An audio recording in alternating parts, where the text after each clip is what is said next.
You're so lucky because you're so motivated to exercise. I hear that on a pretty regular basis. Rowie, it's easy for you, you're so motivated. Well, here's an interesting question. Do we get motivated and then go exercise, or do we exercise and that makes us feel motivated? If that's one of those is true, one of them means that you'll never exercise, because how often do you feel motivated to exercise? It's a very rare thing. If the other one's true, how do you make sure that you get going so you do exercise, so you do feel motivated? And of course, if you've got blood flow, oxygen supply, a brain full of happy drugs because you've moved your body, then of course you're going to feel more motivated, more inspired, more excited, more enthusiastic to go and do other stuff. But if you sit on the couch and think, when I'm motivated, I'll go move, you'll probably stay sitting on the couch. Has it ever happened to you before? Now, the reason that I'm so motivated is that there's lots of different headspaces as to why people do things. And you don't have to live your life like me, obviously. But I've got a real big inspiration. I don't want to be fat, old, sick, weak and diseased. I don't want to live my life like that. So if I ever think I don't want to exercise, I don't feel like it, which doesn't happen to me anymore because I'm so used to exercising. I'm so used to putting in 100% puffing, punching, kicking, sprinting, going outside, lifting heavy things. It's part of my life. The same as I'm motivated to brush my teeth because I don't want rotten teeth, but I don't have to motivate myself to brush my teeth. I just do. I don't have to motivate myself to have a shower. I don't want to have a dirty body. I love the way a shower makes me feel, so I go and have a shower. And exercise is exactly the same. But how do you get yourself into that position? Again, it doesn't fall out of the sky in a pretty pink box. You have to get into the habit of.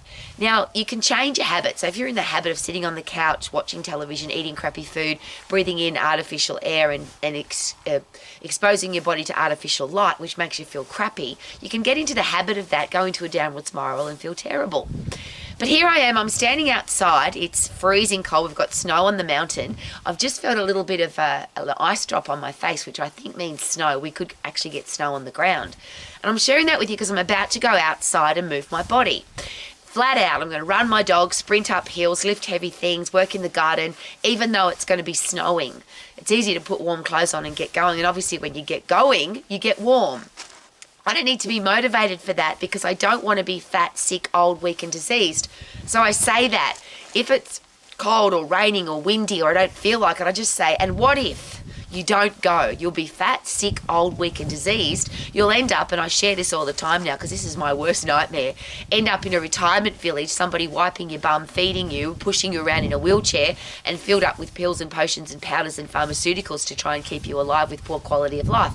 I don't want to live my life like that, so I'm really motivated for that. Another thing that motivates me highly is what if I couldn't exercise? So what if I had an injury or a broken leg or I didn't have any legs? Because that happens to people. And yet we've got people who have got no legs that become Olympic athletes. They become, I've got people in my life who are the happiest people I've ever met and they've got no legs or no arms or they've got some kind of what people call a disability. But the people that I know don't call it a disability. They call it a diffability. I'm just different from you because I've got no legs, or I'm different from you because I'm in a wheelchair, or I'm different from you because I've got this so-called disease, but I won't let it affect my life. I want to live my life with quality.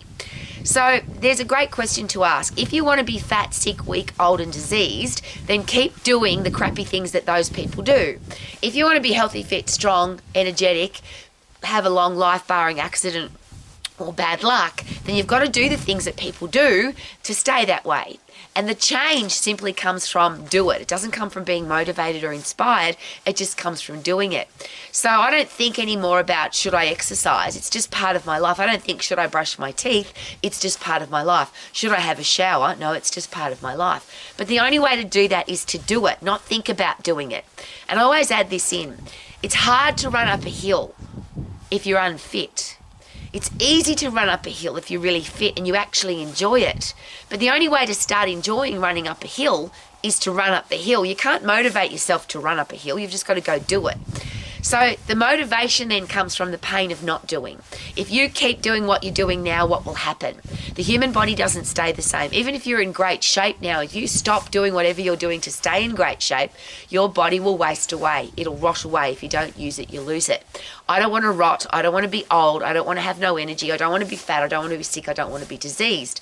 I have a great motivation in my life because I'm surrounded by people that tell me all the time, I'm sick, I've got a runny nose, I've got the flu, I'm tired, I'm depressed.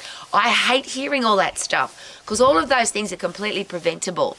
If you're really fit and really strong and your endocrine system's working and your central nervous system's working, then you can have a great life, feel fantastic, have a stack of energy. And if you've got a strong immune system, you don't get sick. I always have a joke with myself about that. I would never say it to anybody else, but I'll just share it with you quietly. When somebody says to me, everybody's got the flu or there's a flu going around, just because everybody's got the flu doesn't mean everybody's got it. It means that you've spoken to some people that have got it.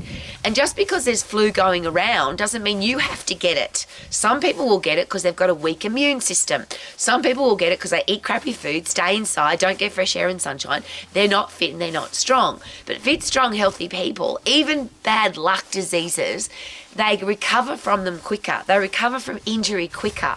Even if you get sick for some weird, bizarre reason, you recover quicker than most people because you're healthy, fit and strong. So that's my motivation. What's yours going to be? If you want to be fat, sick, weak, diseased, old, have no energy, keep doing what those people do and that's what will happen to you. If you want to be healthy, fit, strong, lean and energetic, you've got to do the things that those people do. So I'm going out now in the freezing cold. There's snow coming out of the sky. I can feel it now. It's starting to get real icy cold. And you can tell that it's not rain because it's soft on your skin.